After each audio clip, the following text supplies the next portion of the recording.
Faster than a speeding bullet. More powerful than a locomotive. Able to leap tall buildings at a single bound. Look, up in the sky. It's a bird. It's a plane. It's Superman.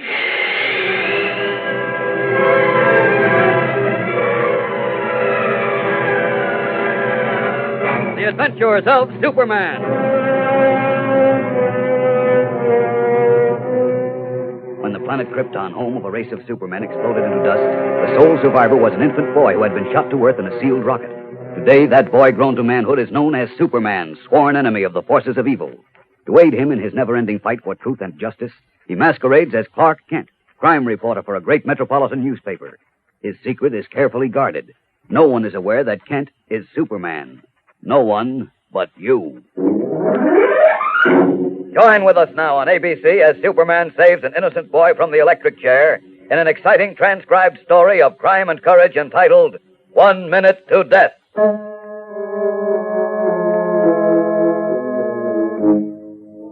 The night was clear but dark. There were stars in the black canopy of the sky, but a waning moon had long since dipped beneath the horizon when young Johnny Weber circled the modest shingled house on Pine Street in the suburbs of Metropolis. Moving silently across the soft cushion of the lawn, he stationed himself beneath a second-story window. Looking up, he whistled softly.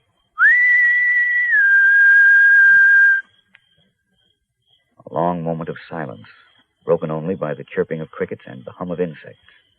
Then, almost like a delayed echo, there was an answering whistle. Moving to the rear of the house, Johnny waited in the protective darkness. He saw a light go on in the kitchen, and then go off. A key turned in a lock. The rear door opened, and a young girl tiptoed down the 4 steps. Oh, I thought you'd never come. I had trouble getting a car. Well, did you get one? Yeah, but I gotta go pick it up now. It'll take me about 20 minutes. Whose car is it, Johnny? One of the boys. And look, honey, you go get ready and meet me out front. Whose car is it, Johnny? What's the difference whose car it is? All we're gonna do is drive it up to Glen Oaks, get married, and drive back. I want to know whose car you're borrowing. I told you, one of the boys. Oh, Laura, honey, we're killing time. You promised me that you wouldn't have anything more to do with that gang you used to hang around with. Baby, I'm not. I spent 2 hours calling up people trying to get a car. Nobody was home. Oh, we can wait. We don't have to do it tonight. We've been waiting 6 months. If we don't do it tonight, we'll never do it. Baby, please, don't make it tougher than it is.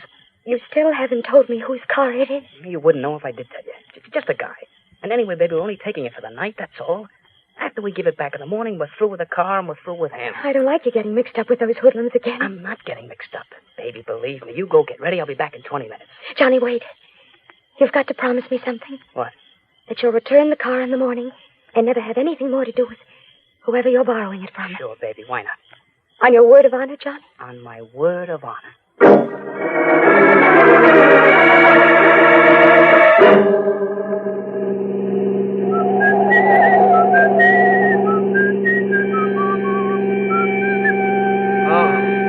Oh, the fine time to get a speeding ticket.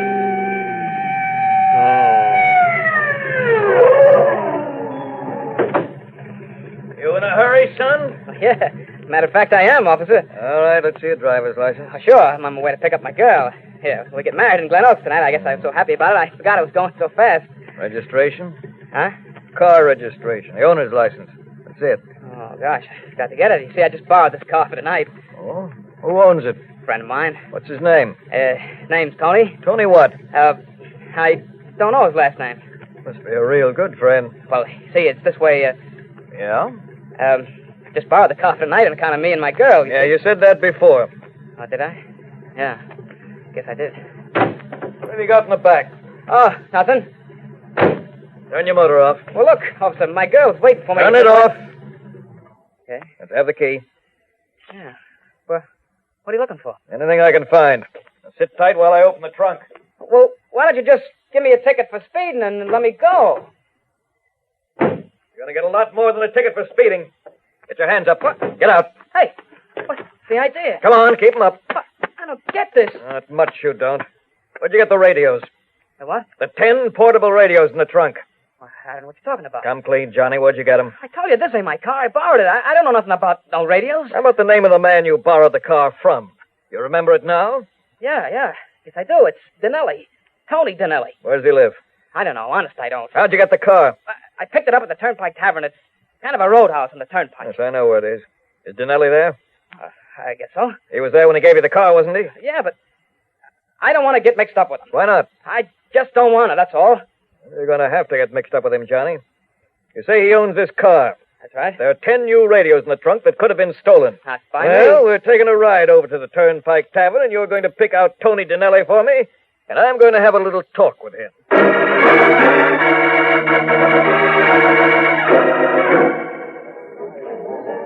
All right, Johnny, pick him out. I don't see him. Sitting over there in that last booth with this girl. You'd better find him, son. That's that guy with the bald head nose, and he runs the place. Yeah? He's coming over. You looking for someone, officer? Yeah. Where's Tony? Tony who? Dinelli. I don't know no Tony Dinelli. Sure you know him. He comes in here all the time. He was sitting over there in that booth with this girl, Chicky, less than 20 minutes ago. Nobody was sitting in that booth all night. You got it wrong, kid. You're lying. You're covering for You him. little punk. All right, that's enough. We run a straight joint here, officer. Yeah, I know. Okay, Johnny, let's go. I tell you, he's lying. Let's go. Hannigan, State Patrol, car 17 reporting. Have a burglary suspect. Request ownership check on black Chevrolet sedan, license 4Y6782. That is all. You better give it to me straight, Johnny. You heard the ownership report. The car belongs to a man named Walter Silsby on Cox's Lane, not to Tony Dinelli. I tell you, I got the car from Dinelli. I swear I And you did. didn't know the radios were in the trunk. No, call my girl. Ask her what I was doing. All right, we'll ask her later. Right now, we're going over to Cox's Lane to ask Mr. Silsby.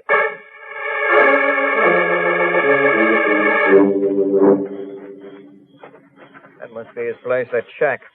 All right, keep walking in front of me, Johnny. Don't try anything. Why should I try anything? I didn't do nothing. Just keep walking.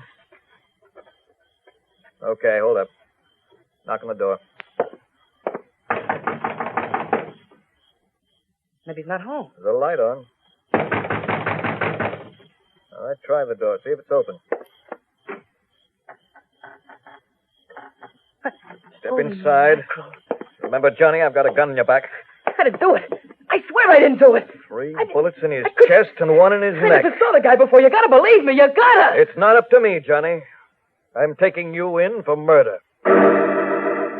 Arrested for murder, indicted, found guilty by a jury of his peers, and sentenced to die in the electric chair, young Johnny Weber, caught in a mesh of circumstantial evidence, now waits forgotten in a death house cell. Forgotten, save by 2 people. One, Laura Williams, the girl he was about to marry. The other, Clark Kent, who, as crime reporter for the Metropolis Daily Planet, spent many hours at the trial and is convinced of Johnny's innocence. We find them both in Kent's office. All we've got left is a week, Mr. Kent. Isn't there some way of getting more time? Well, the governor won't grant a stay of execution unless we present new evidence. We haven't been able to get any. Yes, but how can we if they won't even let us talk to Johnny? Well, I'm expecting a call from the warden any minute now. I spent all morning at the DA's office, and he finally agreed to recommend that one of us be permitted to see Johnny. It's really up to the warden, but I'm pretty sure... Oh, wait a minute. That may be he now. Keep your fingers crossed. Clark Kent speaking. Oh, hello, warden. Yes, he said he was going to call you. I see. Well, thanks a lot. Yes, sir, I will. Thank you. Yes? Yes. One of us can see him at 3 this afternoon. Oh, thank heavens. You'd better go, Mr. Kent. I'd get all tied up inside and I wouldn't ask the right questions. And it might be better, too, if Johnny didn't see me. I think maybe you're right. Now, what do we want to know? How to find Tony Dinelli. Mm-hmm. There must be a way.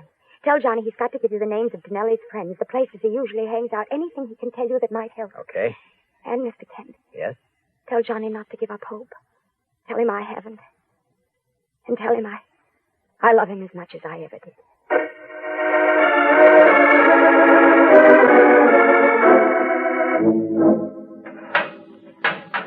Hello, Johnny. Hello, Mr. Kent. They'll only give me 2 minutes, Johnny, so I'll have to talk fast. First of all, Laura wanted me to tell you not to give up hope. She hasn't, and she says she loves you as much as she ever did. Thanks. Now, about Tony Dinelli. Our only chance to get you out of this mess is to locate Dinelli. He blew out of town a long time ago. You can count on it. Chances are you're right, but someone must know where he is. Well, if they do, they won't talk. I know what happened. I know it like it was written in a book. What do you mean? Tony and Silsby pulled that radio store job together. Yeah? When Tony went to Silsby's house the next night to get his cut, they got into an argument. Tony maybe had a few drinks, he pulled his gun and blazed away. Uh-huh. And he took the old man's car. When he sobered up, he realized the car was hot. That's when I came along. Yeah, but Johnny, knowing how it happened doesn't help us. We've got to prove it. And we can't prove it unless we lay our hands on Denelli. Forget it, Mr. Kent. Tony's gone, and he won't come back till I burn. We'll find him if we can get a lead. Now, what about his friends? But they'll cover for him. Don't worry about their covering, Johnny. Let me handle that. Just tell me who they are. For instance, you testified Denelli was sitting in a booth at the Turnpike Tavern with a girl. Chicky. Chicky, do you know her last name? No.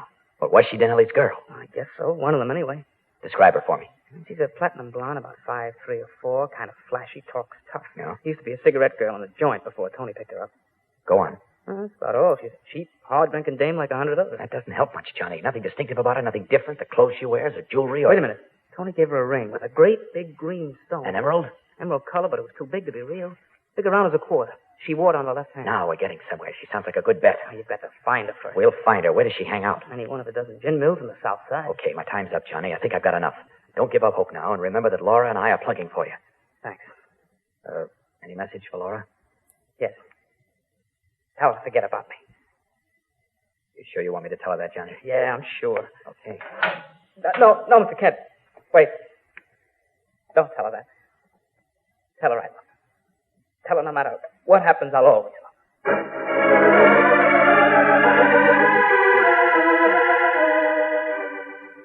How was he, Mr. Kent? How did he look? Fine, Laura, fine. Did you give him my message? I certainly did, and he said to tell you he loved you more than ever. Poor Johnny. Oh, now, look, young lady, no tears. We've got work to do. I'm sorry. We've got 6 nights to comb every bar, gin mill, and honky-tonk on the south side. You think you can take it? I can take anything. It might mean staying out till all hours of the morning. What about your folks? They've practically disowned me now, so it doesn't matter. When do we start? Tonight. It's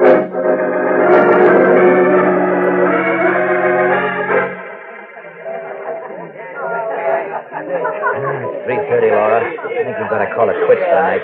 How many places did we cover? 7. Well, that leaves 5 to go tomorrow night. Yes, but what if she shows up tomorrow at one of the places we covered tonight? Just got to keep rotating and trust to luck. For all we know, she may be homesick or even dead. It's been 10 weeks since Johnny last saw her. It all seems so useless. Well, maybe not. I'll get a check and we can... What's the matter? Don't look now, but 2 couples just came in. One of the girls is a platinum blonde, and she's wearing a ring with a huge green stone. Oh, no. She's about the right height, too. Oh, I hope. Yeah, so do I. Captain's bringing them to the table next to us. Easy now. Don't look too interested. All right. She's got her left hand on the table. Take a look at the ring. Yes. What are you drinking, Chicky? Brandy and soda, like always. Did you hear that, Chicky? Uh-huh. Now listen carefully, Laura. You've got to get acquainted with her. How?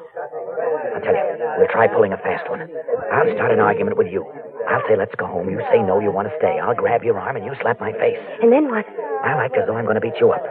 That's your cue to scream, you understand? Yes. One of those gorillas at her table is bound to come to your rescue. I see. I'll take a poke at him, he'll hit me, and I'll let him knock me out. Oh, no, I won't let you do that. Don't worry, he can't hurt me. Now listen. Yes. They'll carry me out of here, but don't you follow. You stay behind. Thank the gorilla who saved you. Try to join their party. Tell him you just got in from out of town. You have no money, no place to sleep. Uh-huh. Maybe one of them, Chicky, I hope, will offer to take you in. Well, I don't know whether I'm that good an actress. Got to be, for Johnny's sake. Oh, I'll do my best. Okay, here we go. All right, come on, kid. I'm sick of this joint. Let's go home. No, I like it here. I want to stay. I said we're going home. Now, come on. You let go of my arm. Let's go when I get you out of here. You let go now. Oh, why, you fresh little sniff. Okay, pal, leave her be. Who asked you? Leave her be, I said. I'll take care of her, and you too. Oh, so that's how it is. Yeah. Okay, you punk.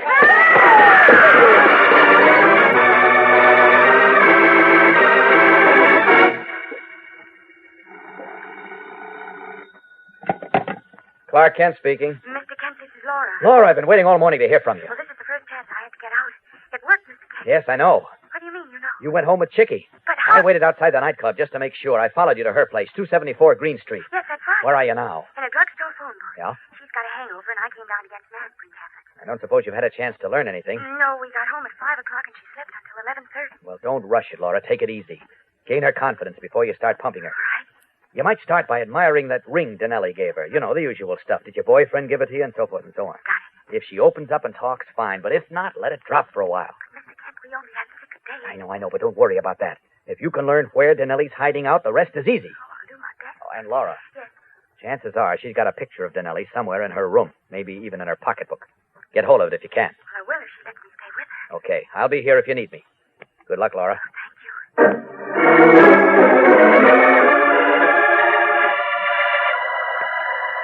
Feel any better now, Chickie? Yeah, them aspirins in the coffee did the trick. Oh, brother, did I have a head. You sure did. Oh, what time did we get in? 5 o'clock? Bobo Lug wanted to come up, didn't he? Yeah. I talked him out of it. Thanks, kid. Oh, he's all right, but he's got paws on him like an ape. But he sure flattened that punk who was trying to rough you up, didn't he? He sure did. One punch and the punk was out like a light. Oh, you feeling all right, kid? Oh, sure, I'm fine. Chickie, you did a nice thing bringing me home last night. I can't tell you how much I appreciate it. Oh, forget it. You're a good kid. Matter of fact, you're going to stay with me till you find a place of your own. You really mean that, Chickie? Why not? I got plenty of room here. What's today? Monday. What date? The 16th. Let me see. You can stay with me until the 22nd. That's when my boyfriend will be back. Where is he, Chickie? Well, he had to take it on the... he had to go away on kind of a trip. Is he a traveling salesman? Tony? He sure get a boot out of that. No, you see, he kind of got into a little jam, so he had to blow for a while. But he'll be back Sunday the 22nd on Saturday. Something's happening that'll put him in the clear. What's the matter, kid? Nothing. You got green around the gills. I was just thinking how nice it must be to have a regular boyfriend. Yeah, it sure is. How about let's roughen up some breakfast, huh? No, I'm not very hungry. Come on. Snap out of it, kid. We'll find your boyfriend. And I almost gave myself away, Mr. Kent, when she said Nellie was coming back on Sunday because on Saturday something was going to happen that would put him in the clear. You know what she meant. Yes, but it's not going to happen. Now, keep plugging, Laura. You're doing fine. But another day has gone by. Don't think about that. Just keep plugging. She talked about Tony for an hour last night, Mr. Kent, but I couldn't get her to tell me where he's hiding out. I'm getting worried. Don't worry, Laura. Don't be too anxious. But today is Thursday. Only 2 more days. What about the picture? Have you had a chance to look around? No, she's been with me every minute. Yeah. And Mr. Kent, why can't we have a police question? Force her to tell us where he is. No, you can't force her, Laura. Anyway, that would be a tip-off to Denelli. This is the best way, believe me. Just don't get panicky. Something's bound to break. Mr. Kent, I found a picture and 2 letters from Tony buried under some clothes in one of her bureau drawers. Good girl. Where are the letters from? Marginock, Pennsylvania. Where? Marginock. Mauganuck. Marginock, Pennsylvania. Oh, yeah, I know. It's a coal mining town near Scranton. Shall I bring them right over? No, where are you now? In the drugstore on the corner. You've got to verify the location if you can. He may have mailed the letters from another town. But, Mr. Kent, today's Saturday. It's our last day. I know. Stay where you are. I'll come over. No, I can't do that. She only went out for a few minutes to pay her electric light bill. Either I've got to pull out altogether or go back to the room. I'll tell you what you do. Borrow an envelope from the druggist. Put the letters and the picture in it, seal it, write my name on it, and leave it there for me. I'll pick it up. All right, but then what? Talk to her when she gets back. Somehow mention Pennsylvania, the coal mines, you know. You might even tell her you've got a friend in Morganock. She's bound to react. Maybe even tell you that's where Denelli is. I hope you're right. I can't be very far wrong. You better go now. Okay.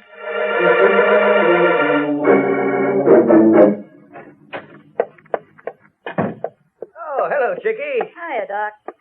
A box of Kleenex, an orange stick, and a pint of rubbing alcohol. All right. Well, you've been keeping yourself these days, Chickie. I see your girlfriend a lot, but I don't see much of you. That was rubbing alcohol, right? Yeah, a pint. What girlfriend? Oh, one's living with you. Dark-haired, kind of nice looking. Comes in almost every day to use the pay telephone. Oh, yeah? Yeah, matter of fact, she was in just a few minutes ago. Left an envelope for some fella to pick up.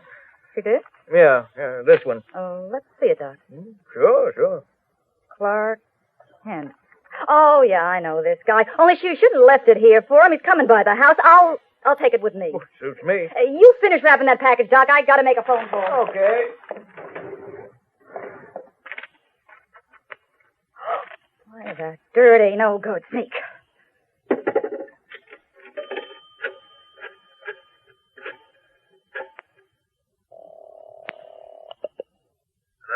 Bobo, this is Chickie. Hiya, baby. I need you in a hurry, Bobo. What's up? Tell you when I see you. Pick me up at the corner of Green and Havemeyer and make it fast.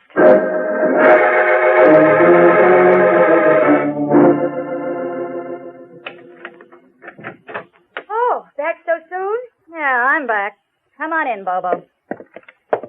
You remember Bobo? He's the one pasted that guy you were with the night we met. Oh, of course. It's nice to see you again. Skip the glad hand, sister. Lock the door, Chicky. Yeah. What's the matter? Is something wrong? Not with us, sister. How about you? Chicky, what's he talking about? Get off it. Who you stooling for, you little rat? I don't know what you mean. Maybe this'll help you. Where'd you get these letters in this picture? As if I didn't. I never saw them before. That's for lying. You got them out of that drawer. No, I didn't. Are you stooling for the cops? Come on, answer me. Stop it. Stop. Answer me or I'll pull out every hair in your head. No. No what? Please. She passed out. Get some water. Hey, look, what are you wasting time with her for? Let's load her in the car and take her for a one-way ride. I gotta find out who she's stooling for. The cops, who do you think? It don't make no difference. You got the letters and the picture? Yeah, but I don't know how much she already told them. Who cares? That kid gets burned up in the big house tonight. By tomorrow, Tony is clear. All we gotta do Get the water, Bobo. Okay, that's the way you want it.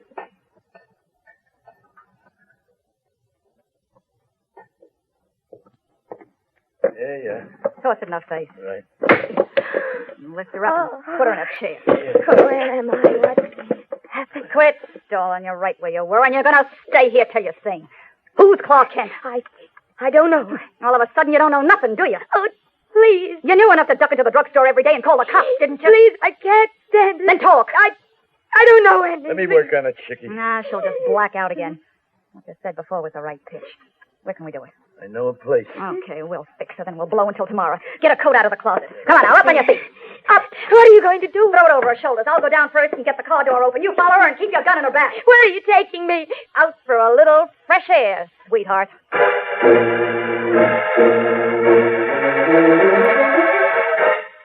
You say the dark-haired girl left the envelope for me, and then the blonde girl picked it up? Yeah, that's right, mister. Chicky, she's the blonde, said you were coming by the house. There was no sense in leaving it here. I see. How long ago was this? Oh, I'd say 15, 20 minutes ago. Thanks a lot. Say, are you the Clark Kent writes for the Daily Planet? Yes, that's right. Well, what do you know? I'd like to ask you something, Mr. Kent. I'm sorry, but I haven't time now. Some other time, maybe. Oh, okay. Well, drop by again. Yeah, sure thing. All right, looks like the lid's blown off this thing, and just when we were...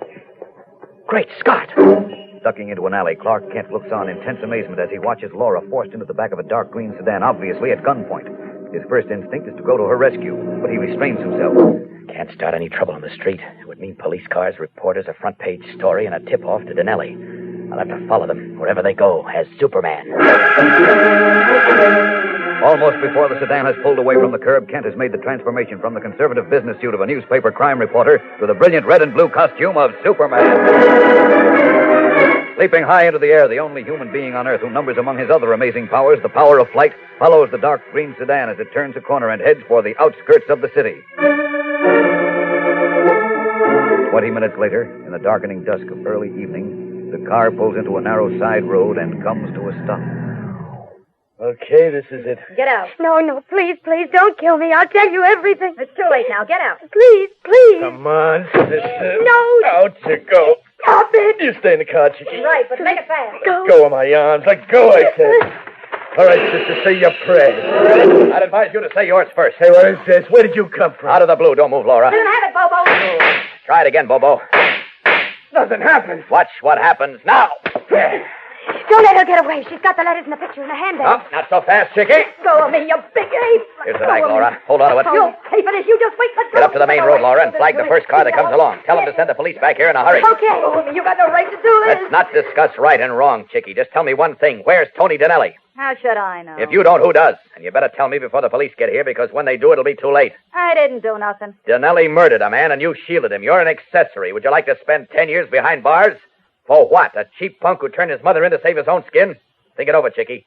I can make it easier for you if you play along. Yeah, sure. I can believe that. You can believe it. Well? You know where he is. She saw the letters. Morganuk? I'm not saying any more. Okay, that's enough. There's a state police barracks 2 miles down the road. The man said he'd notify them. Good girl. Oh, but what's the use of all this now? It's too late. Too late for what? It's almost 6 o'clock. We can't get to Pennsylvania and back in time to save Charlie. We can't, but I can. Oh, your man must have passed a patrol car on the road. Here they come. Here, give me those letters and the picture. Hurry. I don't want to waste time with explanations. You'll have to tell them what happened. Yeah.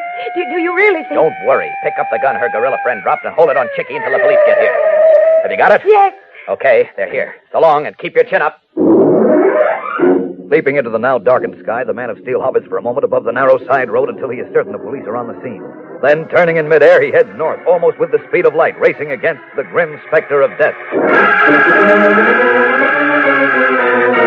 Hours later, in his guise of Clark Kent, he picks up Tony Dinelli's trail at a bar and grill in the coal mining town of Morganuk. But now time is precious. It is 10:30, and Johnny Weber's execution is scheduled for 11. Every minute counts. The trail finally leads to a cheap rooming house at the edge of town. Once more in his true role, Superman knocks at Tony Dinelli's door. Open up, Dinelli. I know you're in there. Open up or I'll come in and get you.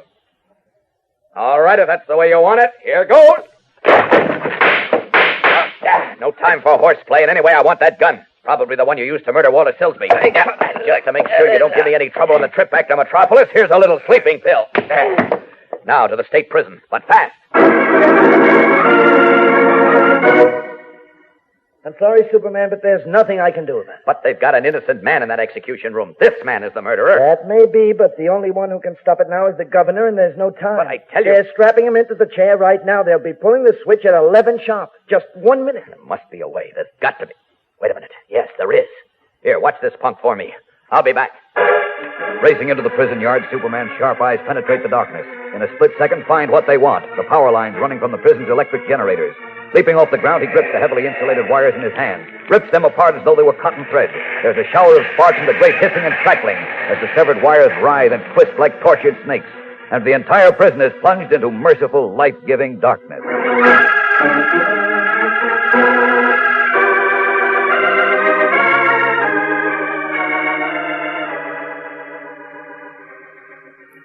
Well, Laura, Johnny, how does it feel to be married people? It feels wonderful, Mr. Kent. And it never would have happened if not for you. And Superman. Yes, don't forget Superman. You know, I was a little worried that the warden and the governor would be furious about those power lines being ripped apart, but they weren't. It's too bad Superman isn't here so we could thank him personally. Well, Johnny, I'll tell you, he really is here. Is he? Where? Or shall we say, in spirit.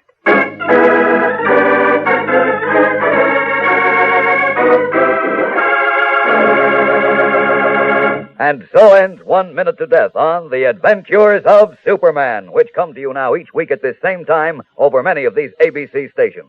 Superman is a copyrighted transcribed feature appearing in Superman DC Comic Magazine.